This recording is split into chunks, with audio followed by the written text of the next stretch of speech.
السلام علیکم ورحمۃ اللہ وبرکاتہ۔ آج انشاءاللہ وداعت ثانی سبق نمبر 36 صفحہ نمبر 541 کے باب فی الکحل سے شروع کریں گے۔ دعا ہے کہ اللہ تعالیٰ آپ صلی اللہ علیہ وسلم کی احادیث کی ظاہری باطنی حقیقت اور حلاوت اور سمجھ اور عمل کی توفیق اور پوری دنیا پہنچانے کی ہمت نصیب فرمائے۔ سبق شروع کریں۔ بسم اللہ الرحمن الرحیم۔ اللہم صلی علی سیدنا محمد النبی الامی وعلی آلہ وسلم تسلیما۔ باب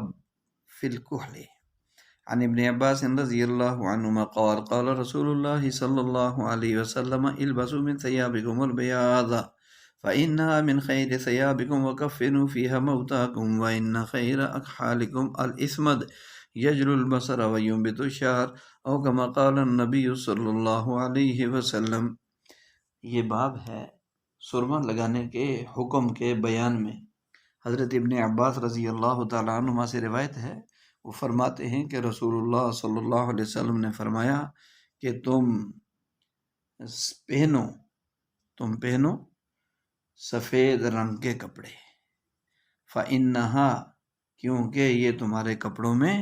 من خیر ثیابکم تمہارے کپڑوں میں سب سے بہتر کپڑا ہے، وَكَفِّنُوا فِيهَا مَوْتَاكُمْ اور اسی سفید کپڑے میں اپنے مردوں کو کفن آیا کرو، وَإِنَّ خَيْرَ أَكْحَالِكُمْ اور تمہارے سرما میں سے سب سے اچھا سرما وہ اسمد ہے، وہ روشنی کو بڑھاتا ہے اور بالوں کو اگاتا ہے۔ یہ سرما سفید لباس کے پسندیدہ ہونے کی وجہ یہ ہے کہ اس میں صفائی کا اہتمام زیادہ رہتا ہے، اور یہ بھی ہے کہ فرشتے غزوہ بدر میں سفید لباس میں ملبوس تھے، اور یہ امر مستحب ہے، وجوب کے لیے نہیں ہے، امر استحبابی ہے۔ اکحال کحل کی جمع ہے، اور الکحل اسمد اصفہانی سرما۔ تو یہ معروف سرخی مائل سیاہ پتھر ہے، سرخی نما، حجاز مقدس میں ہوتا ہے۔ اس کی سب سے اعلیٰ قسم اصفہان سے آتی ہے۔ آگے اس کے فوائد ہیں کہ نظر تیز کرتا ہے، پلکوں کو اگاتا ہے، در حقیقت آنکھ کی محافظ پلکیں ہیں، یہ ان کو اگاتا ہے۔ تو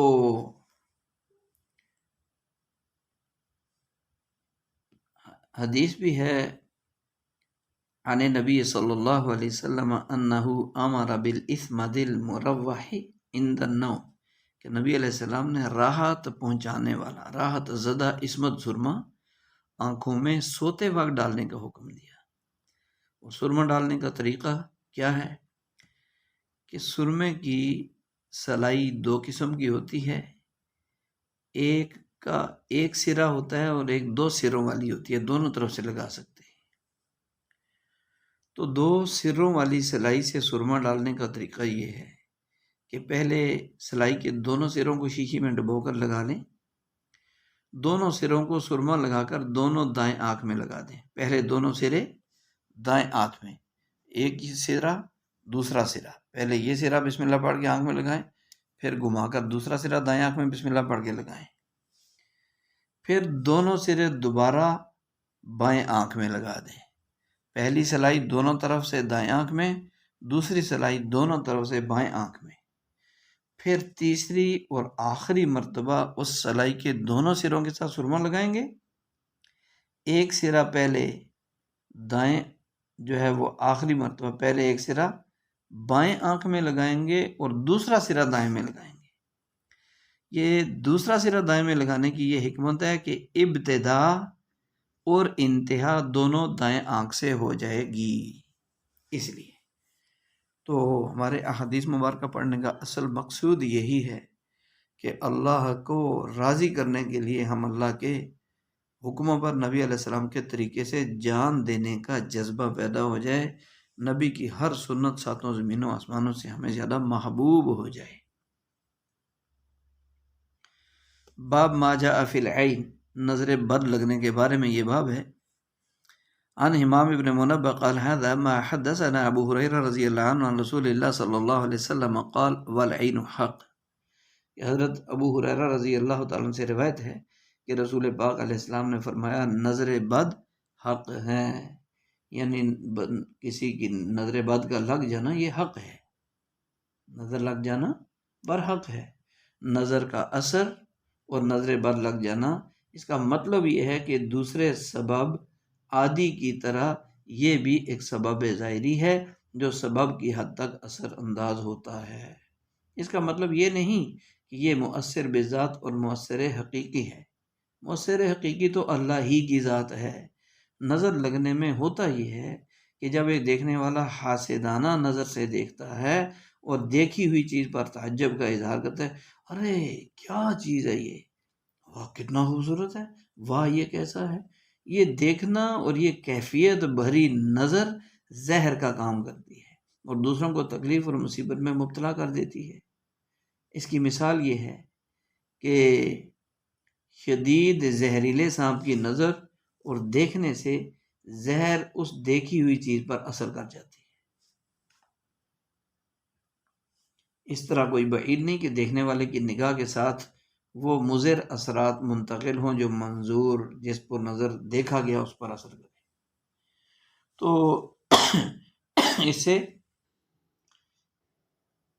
اس حدیث میں نظر کا علاج بھی بتلایا گیا ہے۔ اصل علاج تو یہ کہ جس مرد یا عورت جس آدمی کی نظر لگے، وہی جس کی نظر لگی ہے وہ وضو کرے اور اس کے وضو کا پانی کسی برتن میں جمع کر لیا جائے، پھر اس پانی سے جس آدمی کو نظر لگی ہے اس کو نہلا دیں، انشاءاللہ نظر کا اثر اور وہ تکلیف جاتی رہے گی۔ جانور کو لگی ہے، جانور پر وہ پانی ڈال کے اس کو نہلا دیں۔ اعضائے وضو کے ساتھ شرمگاہ اور استنجا والی جگہ دھونے کا بھی ذکر حدیث میں ہے، پھر اس سارے پانی سے غسل کرا دیں۔ العائن دیکھنے والا جس کی نظر لگی، المعین دیکھا ہوا جس کو نظر لگی، یعنی المعین الذی جاء بالعین، جس آدمی کو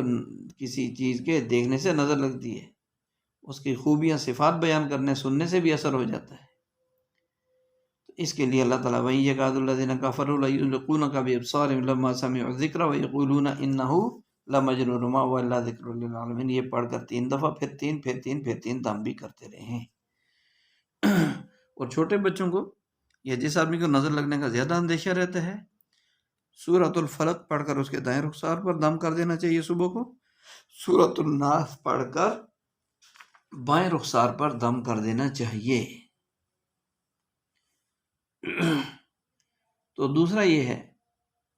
کہ جس کسی چیز کو ہم بھی اپنی عادت بنائیں کہ کوئی چیز کسی کی، کوئی انسان، کوئی اس کے ہاتھ، کوئی اس کا چہرہ، کوئی اس کا کپڑا، کوئی اس کی کوئی چیز ہمیں اچھی لگے تو فوراً ما شاء اللہ کہہ دینا چاہیے۔ کسی بھی چیز پر نظر پڑے اور وہ چیز دل کو اچھی لگے تو فوراً ہمیں یہ پڑھ دینا چاہیے تاکہ ہماری نظر بد سے وہ چیز محفوظ رہے۔ تو عن عائشہ رضی اللہ عنہ قالت کانا یؤمر العائن فیتوضا ثم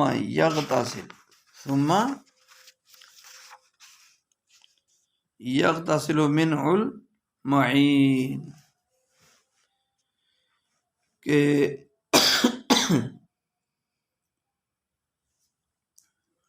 یہ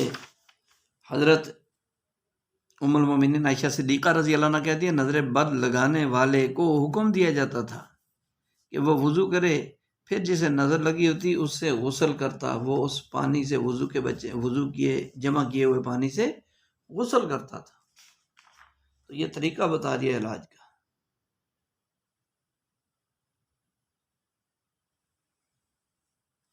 اور ایسا آدمی جس کو معلوم ہو کہ میری نظر لگتی ہے، اس کو چاہیے کہ وہ اپنے گھر میں رہے، ایسے جگہوں، ایسے گھروں میں، ایسی ملاقاتوں میں جانے سے بچے جہاں لوگوں کو اور اللہ کی نعمتوں کی کثرت ہو اور لوگ اور نعمتیں اس کے ضرر سے، نقصان سے محفوظ رہیں۔ ورنہ پھر حاکم وقت کی ذمہ داری ہے کہ اسے حکم دے کہ دائیں بائیں نہ جائے اور تنبیہ کرے کہ عام لوگوں میں مت داخل ہو، اور اگر نادار اور ضرورت مند ہے تو اس کی مدد حکومت کی ذمہ داری۔ تو نظر بد سے بچنے کی دعا قرآن کریم میں سورۃ الکہف کی آیت نمبر 39 کا یہ حصہ بھی بہت مفید اور مؤثر ہے۔ ما شاء اللہ لا قوت الا باللہ، دیکھنے والا بھی اس کو پڑھے اور جس کو نظر لگی وہ بھی اس کو پڑھ لے تو نظر بد لگنے سے محفوظ رہیں گے۔ یا صرف ما شاء اللہ بھی کہہ دیا تو بہتر کافی ہے، یا کوئی اور دعائیہ کلمہ برکت والا کلمہ کہہ جائے، چاہے اپنی زبان میں کیوں نہ کہہ دے، اللہ حفاظت فرمائیں گے۔ اسی طرح کوئی چیز لیتے پہنتے تیار کرتے وقت بھی اس کلمے کا اہتمام رہے تو اللہ حفاظت فرماتے ہیں۔ کلمہ کیا ہے؟ ما شاء اللہ لا قوت الا باللہ، ما شاء اللہ لا قوت الا باللہ۔ بازار میں خریداری کرنے گے، اپنی گاڑی ہے، اپنا مکان ہے، لکھ کر لگا دو بسم اللہ ما شاء اللہ لا قوت الا باللہ۔ ہر قسم کی آفت مصیبت اور بالخصوص نظر بد اور حاسدین کی نظر کے اثرات مضر سے حفاظت رہے گی، مضر افراد سے حفاظت رہے گی۔ سمجھ رہے؟ اگلا باب ہے باب فی الغیل، رضاعت کے دوران جماع، عورت سے جماع کرنے کو کہتے ہیں غیل، یعنی بچے کو دودھ پلانے کا زمانہ ہے تو اس دوران جماع کرنا، اس کے بارے میں یہ باب ہے۔ ان اسماء بنت یزید ابن سکن رضی اللہ تعالی عنہ قال رضی اللہ تعالی عنہا قالت سمعت رسول اللہ صلی اللہ علیہ وسلم یقول لا تقتلوا اولادکم سرا فإن الغیل یدرک الفارس فیدعثره عن فرسه۔ اسماء بنت یزید رضی اللہ تعالیٰ عنہ بن سکن کہتی ہیں میں نے رسول اللہ صلی اللہ علیہ وسلم کو فرماتے ہوئے سنا لا تقتلوا، کہ قتل نہ کرو اپنی اولادوں کو، اپنے بچوں کو قتل مت کرو، خفیہ طور پر قتل مت کرو، کیونکہ رضاعت کے دنوں میں جماع شاہ سوار کو پاتی ہے، مجامعات شاہ سوار کو پاتی ہے تو اسے اس کے گھوڑے سے گرا دیتی ہے۔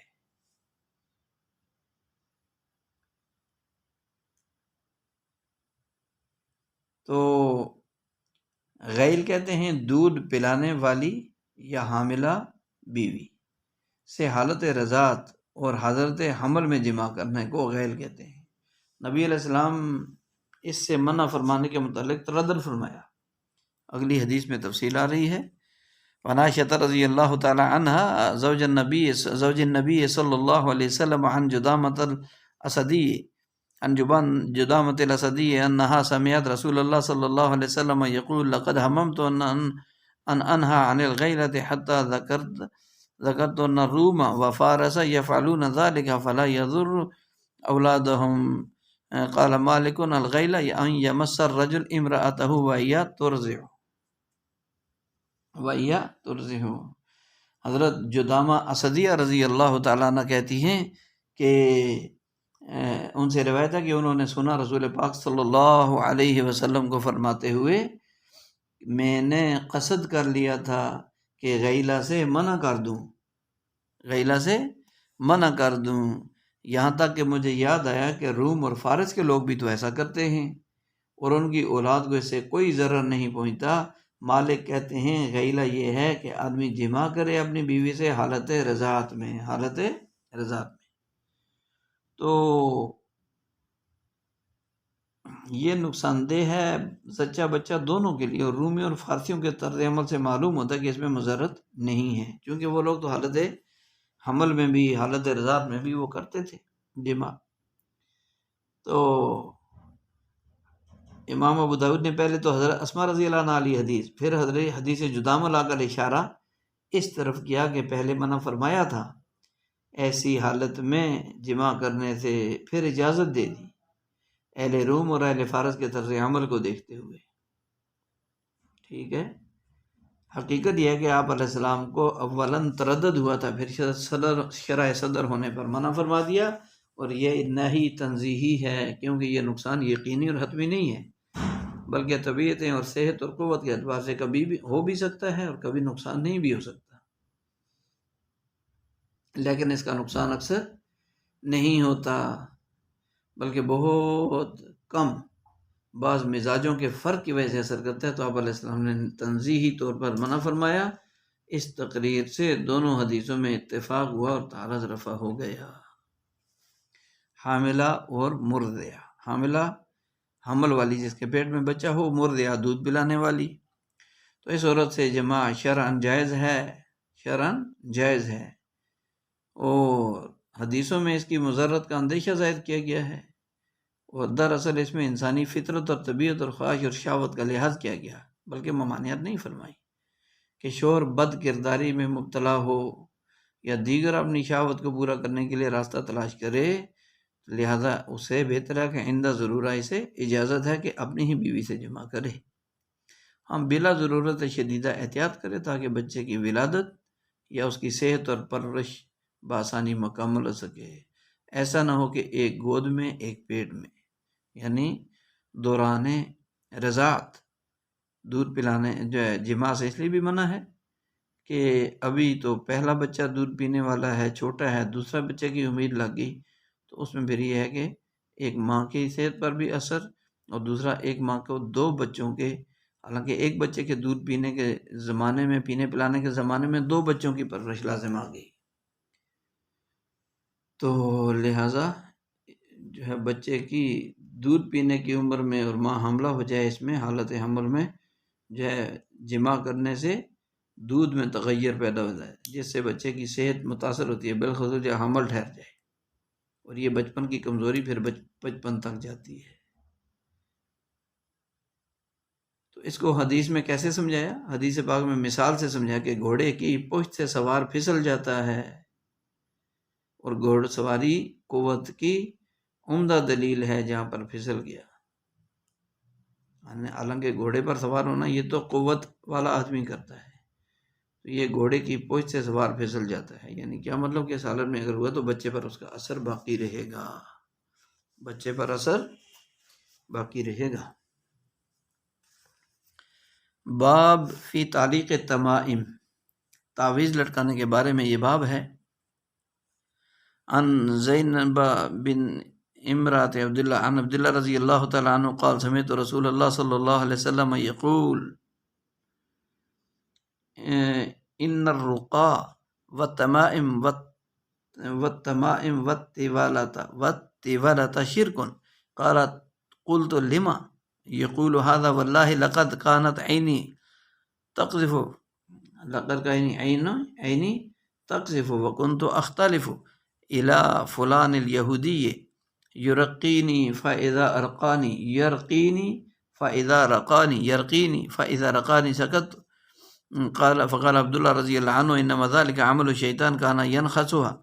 بيده فإذا رقاها كف عنها إنما يكفيك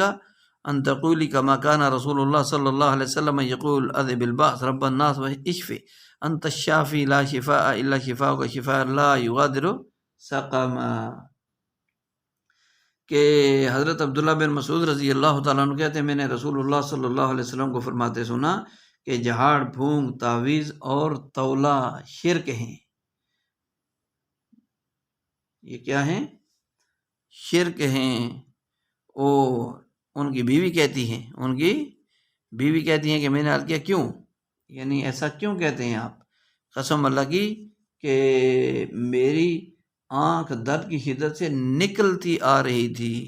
یعنی جیسے کہ باہر نکلنے والی ہو، تو میں فلاں یہودی کے پاس دم کروانے کے لیے گئی، میں آئی تھی فلاں یہودی کے پاس دم کروانے، جب وہ دم کر دیتا تھا تو میرا درد بند ہو جاتا۔ حضرت عبداللہ رضی اللہ عنہ کا یہ کام تو شیطان ہی کا تھا،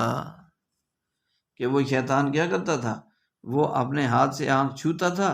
جب وہ دم کر دیتا وہ اس سے چھونے سے رک جاتا۔ تیرے لیے تو بس ویسا ہی کہنا کافی تھا جیسے رسول اللہ صلی اللہ علیہ وسلم فرماتے تھے۔ کیا فرماتے تھے؟ یقول فرماتے تھے اذهب الباس، اے لوگوں کے رب بیماری کو دور فرما دیجئے، شفا دے دے، تو ہی شفا دینے والا ہے، نہیں ہے کوئی شفا مگر تیری شفا، ایسی شفا جو کسی بیماری کو نہ رہنے دے، ایسی شفا جو کسی بیماری کو نہ رہنے دے۔ عن عمران بن حسین رضی اللہ عنہ عن النبی صلی اللہ علیہ وسلم قال لا رقیۃ الا من عین او حمۃ، حضرت عمران بن حسین رضی اللہ تعالیٰ عنہ سے روایت ہے، رسول اللہ صلی اللہ علیہ وسلم نے فرمایا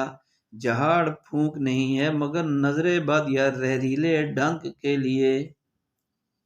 یعنی نظر بد اتارنے کے لیے دم کر سکتے ہیں، اور ایسے ہی زہریلے اثر کو کسی زہریلی چیز نے کاٹا تو اس کو زائل کرنے کے لیے دم کر سکتے ہیں۔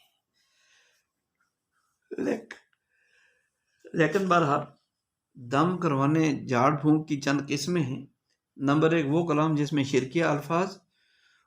اور غیر اللہ سے مدد طلب کرنا پایا جاتا ہے، ایسے کلمات سے دم کرنا اور دم کروانا حرام ہے۔ نمبر 2 جو مبہم اور غیر اور واضح الفاظ ہوں جن کا مطلب سمجھ نہ آتا کہ یہ صحیح ہے یا غلط، ان سے دم کرنا مکروہ تحریمی پہلے حکم کے قریب۔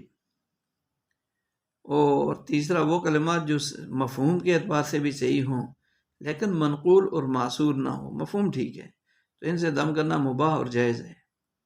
چوتھا وہ آیات، دعائیں اور کلمات جو آپ علیہ السلام اور صحابہ سے منقول ہیں ان کے ذریعے دم کرنا مندوب یعنی مستحب ہے۔ نتیجتاً یہ 2 صورتیں بنتی ہیں،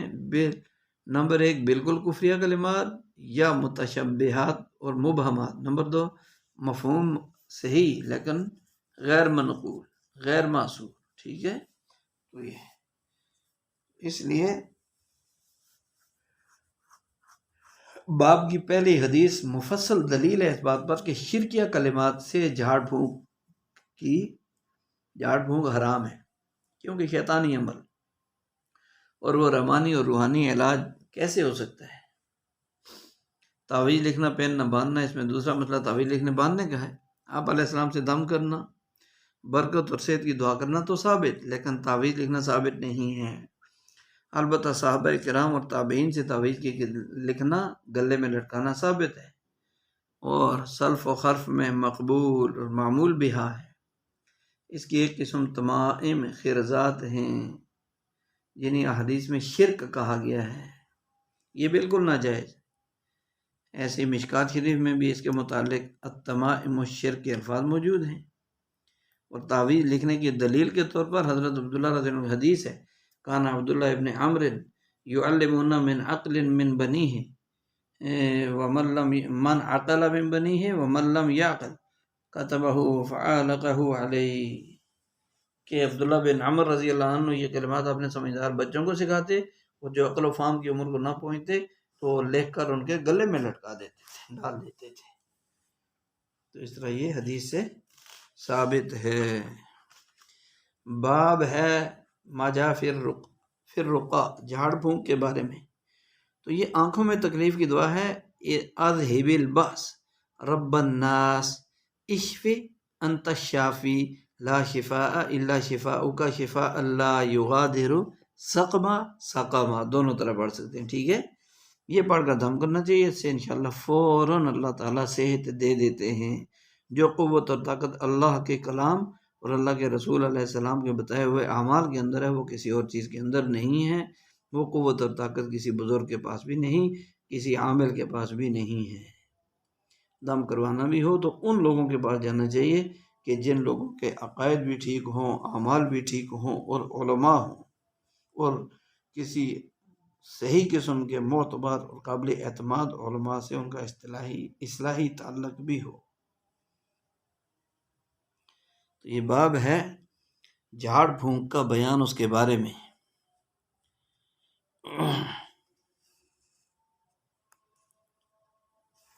قال ابن صالح محمد بن یوسف بن ثابت بن قیس بن شماس عن ابی عن جدی رضی اللہ عنہ عن رسول اللہ صلی اللہ علیہ وسلم انه دخل على ثابت بن قیس قال احمد وهو مريض قال اكشف البأس رب الناس عن ثابت بن قیس بن شماس ثم اخذ ترابا من بطحانه فجعله في قدح ثم نفث عليه بماء وصبه عليه، وقال ابو داود رحمه الله تعالى قال ابن سرح یوسف بن محمد وهو الصواب۔ حضرت ثابت بن قیس کہتے ہیں کہ رسول اکرم صلی اللہ علیہ وسلم ان کے پاس تشریف لائے۔ احمد نے کہا کہ وہ بیمار تھے۔ آپ علیہ السلام نے فرمایا لوگوں کو رب اس بیماری کو ثابت بن قیس سے دور فرما دیجیے۔ پھر آپ علیہ السلام نے وادی بطحان کی تھوڑی سی مٹی لی، اسے ایک پیالے میں رکھا، پھر اس مٹی میں سے تھوڑا سا پانی ڈال کر نفس علیہ بماء، اس پر تھوڑا سا پانی ڈال دیا اس مٹی پر۔ پھر کیا ہوا؟ وصبہ علیہ، پھر اس پر پانی ڈالا۔ پھر امام ابو داؤد کہتے ہیں کہ ابن سرخ کی روایت میں یوسف بن محمد ہے اور یہی صحیح ہے، اور یہی صحیح ہے۔ عن عوف بن مالک رضی اللہ تعالی عنہ قال كنا نرقی فی الجاہلیت فقلنا یا رسول اللہ كيف ترى في ذلك فقال اعرضوا علی رقاقكم لا باس بالرقی ما لم تكن شرکا، کہ حضرت عوف بن مالک رضی اللہ تعالیٰ عنہ کہتے ہیں کہ ہم زمانہ جاہلیت میں جھاڑ پھونک کرتے تھے، کننا نرقی، تو ہم نے عرض کیا اللہ کے رسول کیف تری فی ذلک، آپ کیا سمجھتے ہیں اسے، یعنی یہ ہمارے دم کرنے کو۔ آپ علیہ السلام نے فرمایا تم اپنا اپنا منتر میرے اوپر پیش کرو، یعنی مجھے سناؤ کیا پڑھتے ہو۔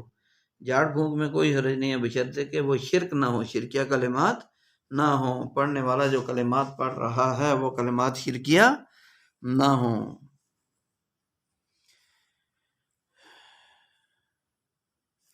عن ابی بکر بن سلیمان بن ابی حثمۃ عن شفاء بنت عبد اللہ رضی اللہ عنہ قالت دخل علی النبی صلی اللہ علیہ وسلم وانا عند حفصۃ رضی اللہ عنہ فقال لی الا تعلمین هذه رقیۃ النملہ کما علمنیها الکتابہ، کہ ام المومنین حفصہ رضی اللہ تعالی شفاء بنت عبداللہ رضی اللہ عنہما کہتی ہیں کہ رسول اللہ صلی اللہ علیہ وسلم میرے پاس تشریف لائے، میں ام المومنین سیدہ حفصہ رضی اللہ تعالی عنہ کے پاس تھی، تو آپ علیہ السلام نے مجھے فرمایا نملہ کا منتر اس کو کیوں نہیں سکھا دیتی، جیسے تم نے اس کو لکھنا سکھایا ہے، جیسے تم نے اس کو لکھنا سکھایا ہے۔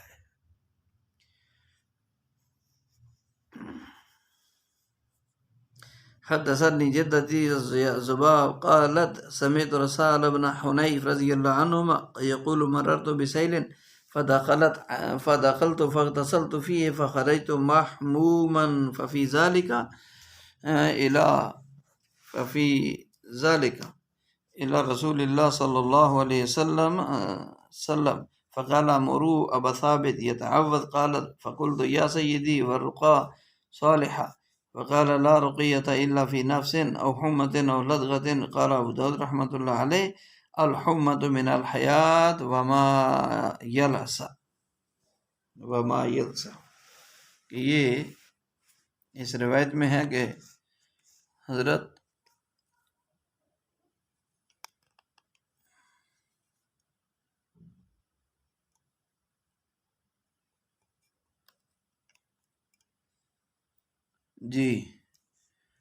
تو سال بن حنیف رضی اللہ تعالیٰ عنہ کہتے ہیں ہم ایک ندی پر سے گزرے،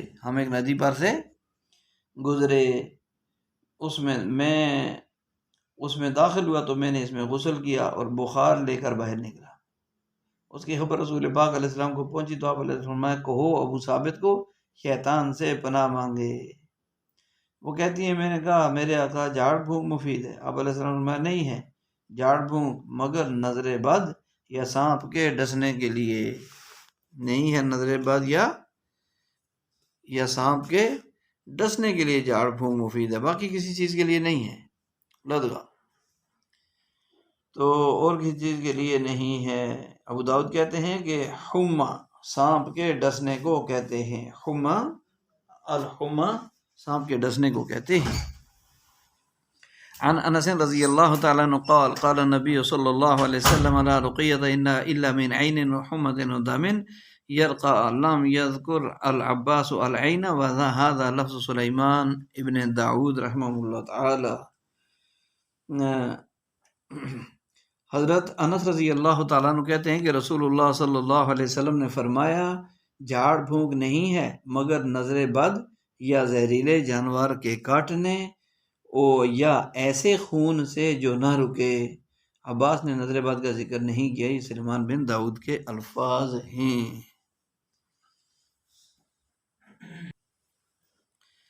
یہ باب ہے کیف الرقیٰ، کہ جھاڑ پھونک کیسے ہو،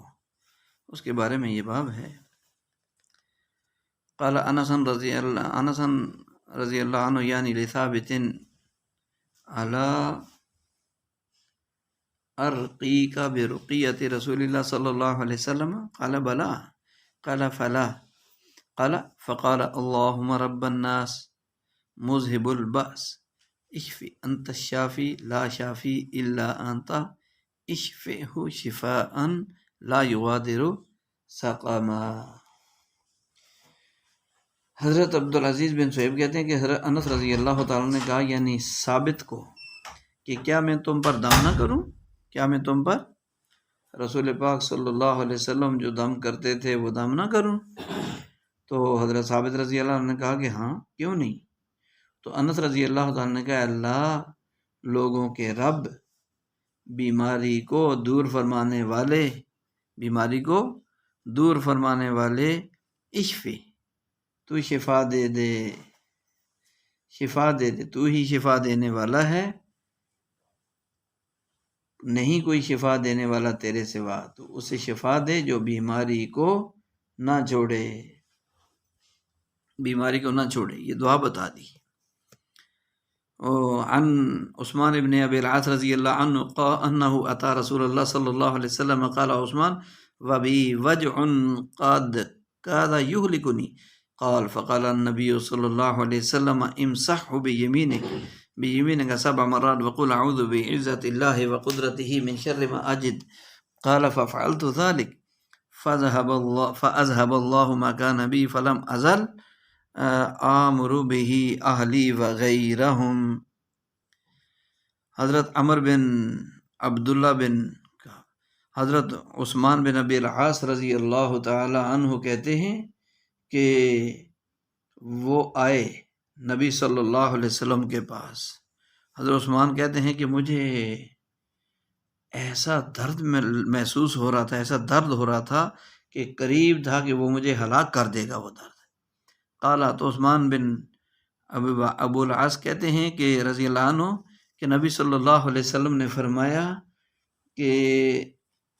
اپنا دایاں ہاتھ اس پر 7 مرتبہ پھیرو، امسحہ بیمینک 7 مرات،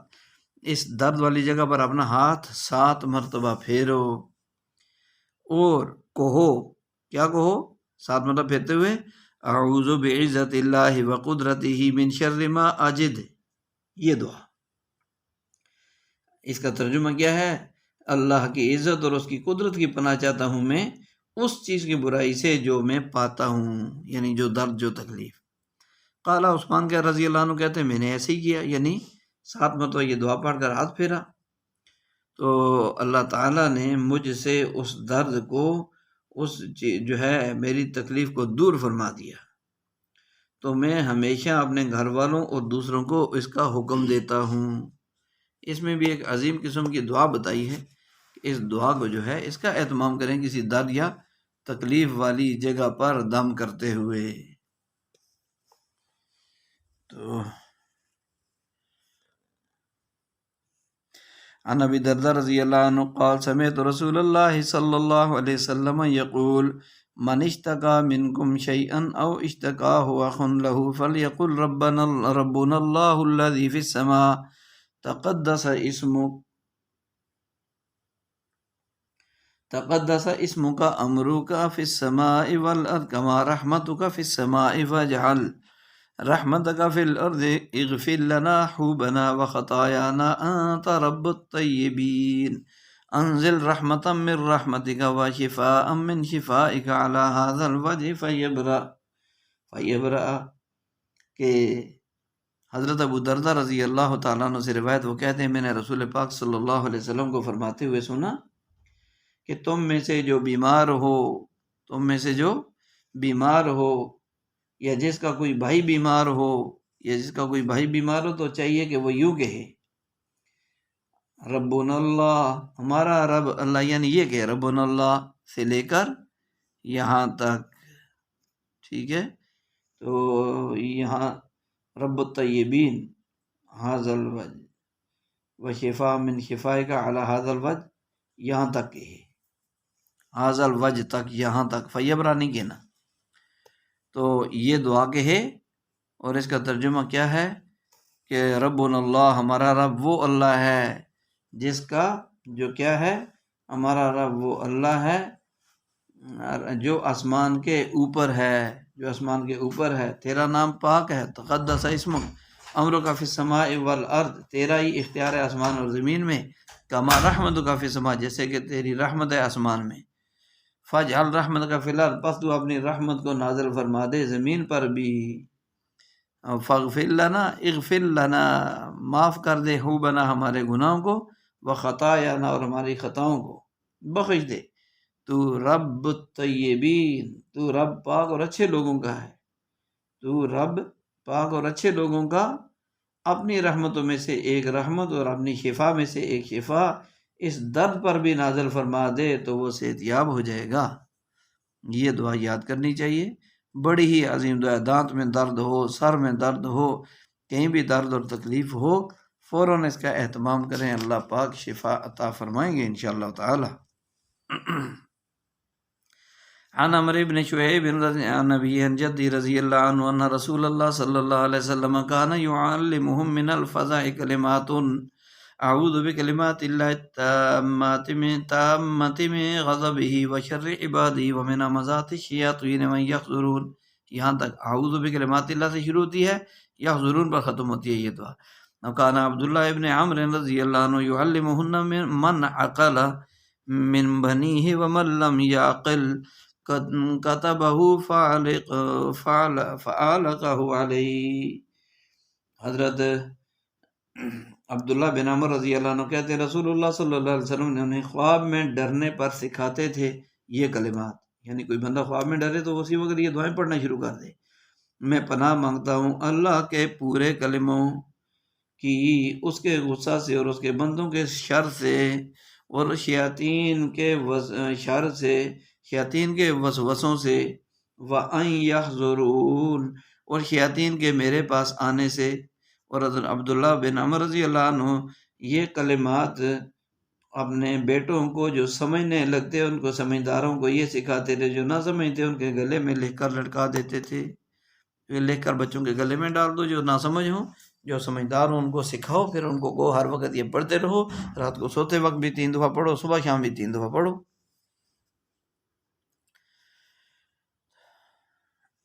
اللہ تعالیٰ زندگی حضرت محمد صلی اللہ علیہ وسلم والے اعمال پر بناتے ہیں، آپ صلی اللہ علیہ وسلم والے اعمال پر اللہ کی مدد انسان کی شامل حال ہوتی ہے۔ احمد بن سریح الرازی اخبرنا مکی حدثنا یزید بن عن ابی عبید قال رأيت اثر ضربة في ساق سلمة رضی اللہ عنہ فقلت ما هذه فقال بطنی یوم خیبر فقال الناس اصیب سلمة رضی اللہ عنہ فأتی بن نبی صلی اللہ علیہ اتب النبی صلی اللہ اتی بی رسول اللہ صلی اللہ علیہ وسلم فنفث فی ثلاث نفسات فما اشتقیتها حتی الساعة، کہ حضرت یزید بن ابو عبید کہتے ہیں کہ میں نے سلمہ رضی اللہ عنہ کی پنڈلی میں چوٹ دیکھی تو میں نے پوچھا یہ کیا ہے؟ انہوں نے کہا مجھے یہ چوٹ لگی ہے خیبر کے دن۔ لوگ کہنے لگے سلمہ کو ایسی چوٹ لگی ہے، تو مجھے نبی علیہ السلام کے پاس لایا گیا، آپ صلی اللہ علیہ وسلم نے دم کیا مجھ پر 3 مرتبہ، مجھ پر 3 مرتبہ نبی علیہ السلام نے دم کیا۔ اس کے بعد سے اب تک مجھے اس میں کوئی تکلیف محسوس نہیں ہوئی۔ نبی علیہ السلام کا دم ہو اور تکلیف ہو، یہ کیسے ہو سکتا ہے؟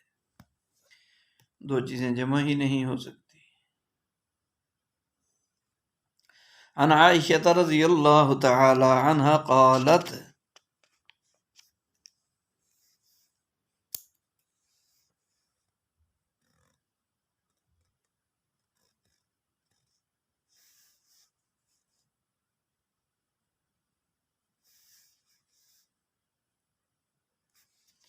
عن عائشہ رضی اللہ تعالی عنہ قالت كان النبي صلى الله عليه وسلم يقول للإنسان إذا اشتكى يقول بريقه ثم قال به في التراب تربة أرضنا بريقه بازنا فيشفى سقيمنا بإذن ربنا۔ ام المومنین عائشہ صدیقہ رضی اللہ تعالیٰ عنہ کہتی ہیں نبی علیہ السلام آدمی کو کہتے جب کوئی اپنی بیماری کی شکایت کرتا تو اس کو فرماتے آپ اپنا لعاب مبارک لیتے، پھر اسے مٹی میں لگا کر فرماتے یہ ہماری زمین کی خاک ہے، ہم میں سے بعض کے لعاب سے ملی ہوئی ہے تاکہ ہمارا بیمار ہمارے رب کے حکم سے شفا پائے، ہمارے رب کے حکم سے شفا پائے۔ ان خارجہ بن سلط تمیمی عن عمه رضی اللہ عنہ انہ اتى النبی صلی اللہ علیہ وسلم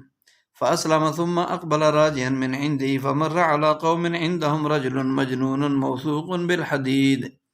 فقال اهله ان حدثنا ان صاحبكم هذا قد جاء بخير فهل عندكم شيء تدعونه فرقيته بفاتحة الكتاب فبرأ فأعطوني 100 شاة فأتيت رسول الله صلى الله عليه وسلم فأخبرته فقال هل إلا هذا وقال مسدد في موضع آخر هل قلت غير هذا قلت لا قال خذها فلعمري لمن أكل برقيته باطل لقد أكلت برقية حق۔ روایت کرتے ہیں خارجہ بن سلط تمیمی اپنے چچا سے روایت کرتے ہیں کہ ان کے چچا نبی کریم صلی اللہ علیہ وسلم کی خدمت میں حاضر ہوئے اور انہوں نے اسلام قبول کر لیا، پھر لوٹ کر جانے لگے راجعا من عنده، نبی علیہ السلام کے پاس سے لوٹ کر جانے لگے تو ان کا گزرنا ایک ایسی قوم کے پاس سے ہوا کہ ان کے پاس ایک ایسا آدمی تھا جو دیوانہ تھا، زنجیر سے بندھا ہوا تھا، موثوقن بالحدید، لوہے کے زنجیروں سے بندھا ہوا تھا۔ تو اس آدمی کے گھر والے کہنے لگے انا حدثنا ان صاحبکم، کہنے لگے کہ ہم نے سنا ہے کہ آپ کے یہ ساتھی خیر و بلائی لے کر آئے ہیں، تو کیا آپ کے پاس کوئی ایسی چیز ہے جس کے ذریعے کوئی چیز ہے جس سے تم اس کا علاج کرو؟ میں نے سورۃ الفاتحہ پڑھ کر دم کیا تو وہ اچھا ہو گیا۔ ان لوگوں نے مجھے 100 بکریاں دی، میں رسول اللہ صلی اللہ علیہ وسلم کی خدمت میں حاضر ہوا، آپ علیہ السلام کو بتایا تو فرمایا تم نے صرف یہ سورت پڑھی؟ آپ علیہ السلام نے فرمایا تم نے صرف یہ سورت پڑھی؟ تو میں نے مسدد کی ایک دوسری روایت میں ہے کہ کیا تو نے اس کے علاوہ کچھ اور تو نہیں پڑھا، کچھ اور پڑھا؟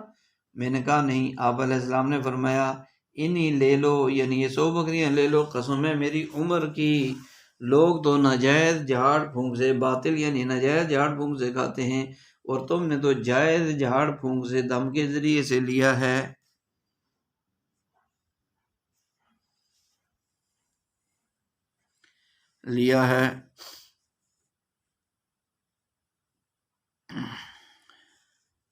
عن سہیل ابن ابی صالح نبی رضی اللہ عنہ قال سمعت رجلا من اسلم قال كنت جالسا عند رسول الله صلى الله عليه وسلم فجاء رجل من اصحابه فقال يا رسول الله لدغت الليلة فلم انم حتى اصبحت قال ماذا؟ قال عقرب، قال اما انك لو قلت حين امسيت اعوذ بكلمات الله التامات من شر ما خلق لم يضرك ان شاء الله۔ تو حضرت ابو صالح کہتے ہیں میں نے قبیلہ اسلم کے ایک آدمی سے سنا، وہ آدمی کہتا ہے کہ میں رسول پاک علیہ الصلوۃ والسلام کے پاس بیٹھا ہوا تھا، تو نبی علیہ السلام کے صحابہ میں سے ایک صحابی آپ علیہ السلام کے آئے اور عرض کیا اللہ کے رسول آج مجھے کسی چیز نے کاٹ لیا،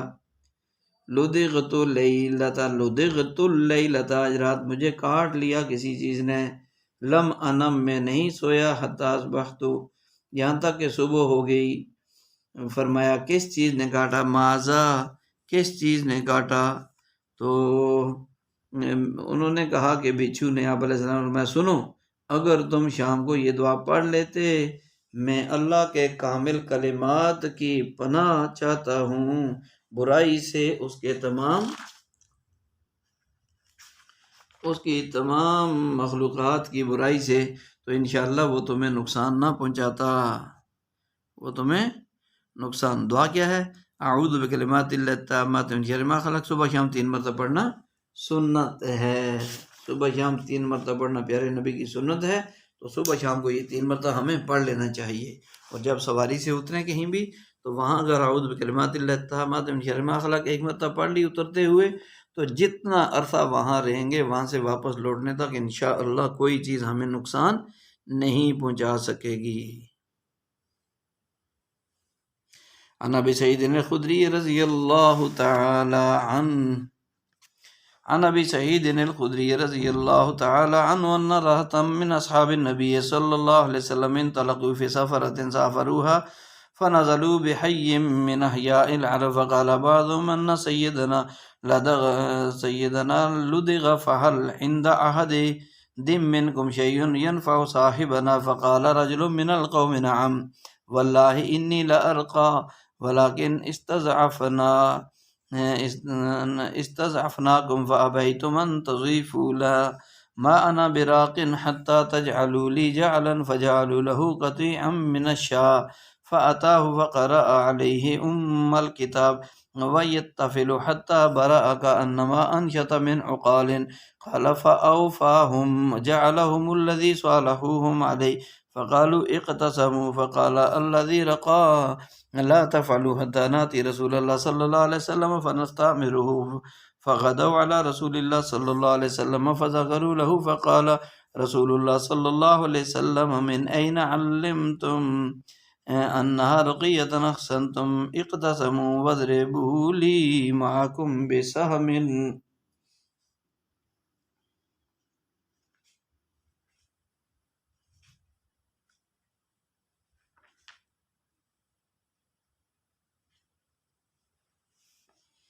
حضرت ابو ہریرہ رضی اللہ تعالیٰ عنہ کہتے ہیں،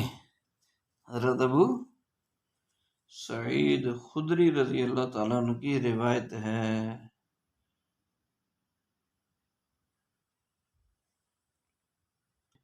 حضرت ابو سعید خدری رضی اللہ تعالیٰ عنہ کہتے ہیں کہ رسول اللہ صلی اللہ علیہ وسلم کے صحابہ کی ایک جماعت ایک سفر پر نکلی، پس وہ عرب کے ایک قبیلے میں اتری۔ ان میں سے بعضوں نے کہا کہ ہمارے سردار کو بچھو یا سانپ نے کاٹ لیا ہے، بچھو یا سانپ نے کاٹ لیا ہے، کیا تمہارے پاس کوئی چیز ہے جو انہیں فائدہ دے؟ تو ایک آدمی نے کہا ہاں اللہ کی قسم میں جھاڑ پھونک کرتا ہوں، لیکن ہم نے تم سے ضیافت کے لیے کہا، تم نے انکار کر دیا، تو ہماری ضیافت سے تم نے انکار کر دیا، ہماری ضیافت سے تو میں دم نہیں کروں گا حتیٰ کہ مجھے اجرت دو۔ انہوں نے بکریوں کا ایک ریوڑ اجرت ٹھہرائی، انہوں نے فجعلوا له قطيعا من الشاة، بکریوں کا ایک ریوڑ اجرت میں طے ہو گیا۔ فأتاه، تو صحابی رضی اللہ تعالیٰ عنہ جو ہے وہ ان کے پاس گئے، اس آدمی کے پاس آئے اور پوری سورۃ الفاتحہ پڑھی اور دم کرنے لگے حتیٰ کہ وہ آدمی اچھا ہو گیا، اور وہ آدمی اچھا ہو گیا گویا کہ وہ رسی سے چھوٹ گیا، ایسا بہترین ہوا۔ من عقال، انشط من عقال، قال فاوفاهم، کہتے ہیں کہ پھر ان لوگوں نے جو اجرت ٹھہرائی تھی وہ پوری ادا کر دی۔ لوگوں نے کہا اسے آپس میں تقسیم کر لو، تو جس نے دم کیا تھا وہ بولے نہ کرو تقسیم، یہاں تک کہ ہم رسول پاک صلی اللہ علیہ وسلم کے پاس جائیں، حتی ناتی رسول اللہ صلی اللہ علیہ وسلم، پھر آپ علیہ السلام سے اجازت لے لیں، نستعمرہ۔ تو چنانچہ وہ سب رسول پاک علیہ السلام کی خدمت میں حاضر ہوئے، نبی علیہ السلام کے سامنے اس کا ذکر کیا، تو رسول پاک صلی اللہ علیہ وسلم نے فرمایا تمہیں کہاں سے معلوم ہوا کہ یہ منتر ہے؟ تم نے بہت اچھا کیا، تم اسے آپس میں تقسیم کر لو اور اپنے ساتھ میرا حصہ بھی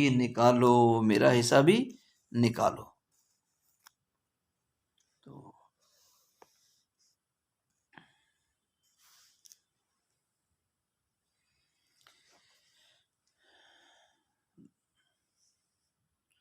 دعا ہے کہ اللہ تعالی ہمیں حدیث پر عمل کی توفیق عطا فرمائے۔ عن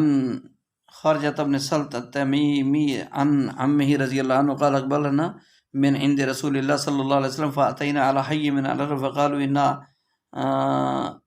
أنبئنا أنكم قد جئتم من عند هذا الرجل بخير فهل عندكم من دواء أو رقية فإن عندنا معتوها في القيود قال فقلنا نعم قال فجاءوا بمعتوه في القيود قال فقرأت عليه بفاتحة الكتاب 3 أيام غدوة وعشية أجمعوا بزاقي ثم اطفلوا قال فكأنما نشط من قال فأعطوني جعلا فقلت لا حتى أسأل رسول الله صلى الله عليه وسلم فقال قل فلعمري من أكل برقية باطل لقد أكلت برقية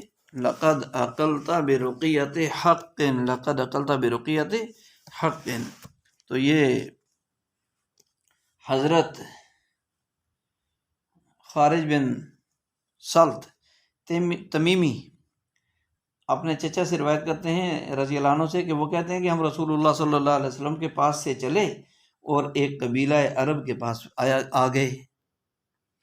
تو وہ لوگ کہنے لگے قبیلہ عرب والے ہمیں معلوم ہوا ہے کہ آپ اس آدمی کے پاس سے آ رہے ہیں جو خیر اور بھلائی لے کر آیا ہے، اس آدمی کے پاس آ رہے ہیں جو خیر اور بھلائی لے کر آیا، کیا تمہارے پاس کوئی ایسی دوا یا کوئی ایسا دم ہے، منتر ہے، دوا یا منتر ہے؟ ہمارے پاس ایک دیوانہ ہے جو بیڑیوں میں جکڑا ہوا ہے، معتوہا فی القیود. تو قالا وہ کہتے ہیں کہ ہم نے کہا کہ ہاں ہے، تو وہ اس پاگل کو بیڑیوں میں جکڑا ہوا لے آئے. اور راوی کہتے ہیں رضی اللہ خارجہ بن سلط کے چچا کہتے ہیں کہ میں نے ان پر سورۃ الفاتحہ 3 دن تک صبح شام پڑھتا رہا صبح و شام. جب پڑھ لیتا تو اپنا لعاب جمع کر کے تھو کرتا، وہ اچھا ہو گیا جیسے کوئی قید سے چھوٹ گیا. پھر انہوں نے مجھے اس کی اجرت دی، میں نے کہا میں نہیں لوں گا یہاں تک کہ رسول پاک علیہ السلام سے پوچھ لوں. تو کہتے ہیں کہ میں نے رسول اللہ صلی اللہ علیہ وسلم سے پوچھا تو آپ علیہ السلام نے فرمایا کہ کھاؤ، قسم ہے میری عمر کی، لوگ تو جھوٹا منتر کر کے کھاتے ہیں، تم نے تو جائز منتر کر کے کھایا ہے. اللہ سبحانہ و تعالی عمل کرنے اور پوری دنیا تک پہنچانے کی توفیق اور قبولیت نصیب فرمائے. وآخر دعوانا الحمدللہ رب العالمین. السلام علیکم ورحمۃ اللہ وبرکاتہ.